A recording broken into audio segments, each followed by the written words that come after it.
Si vous n'avez jamais entendu parler d'ECMAScript 6, également appelé ES6, c'est que probablement vous n'avez pas encore percé tous les mystères du JavaScript. Vous avez sans doute remarqué que JavaScript est un langage un petit peu à part. Un système d'héritage dit prototypal, des fonctions anonymes, etc. Bref, le besoin d'une nouvelle standardisation s'est fait sentir pour fournir à JavaScript les moyens de développer des applications web robustes. Eh bien, ECMAScript 6 est le nom de la dernière version standardisée de JavaScript. Ce standard a été approuvé par l'organisme de normalisation en juin 2015. Cela signifie que ce standard va être supporté de plus en plus par les navigateurs dans les temps à venir. ECMAScript 6 a été annoncé pour la première fois en 2008 et bientôt il deviendra inévitable. Il est important de noter que toutes les versions futures de ECMAScript ne prendront pas autant de temps à sortir que ECMAScript 6.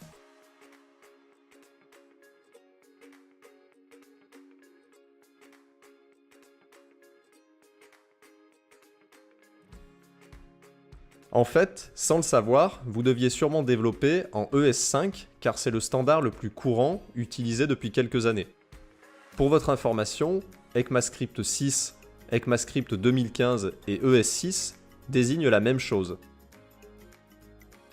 Nous utiliserons comme petit nom ES6 car c'est son surnom le plus populaire.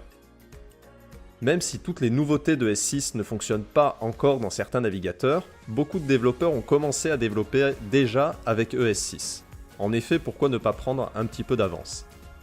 Et utilisent ce qu'on appelle un transpilateur pour convertir leur code ES6 en du code ES5. Ainsi, leur code est compréhensible par tous les navigateurs actuellement. Un transpilateur est un outil qui permet de publier son code pour les navigateurs qui ne supportent pas encore l'ES6. Le rôle du transpilateur est de traduire votre code ES6 en du code ES5. Comme certaines fonctionnalités de ES6 ne sont pas disponibles dans ES5, eh bien leur comportement est simulé.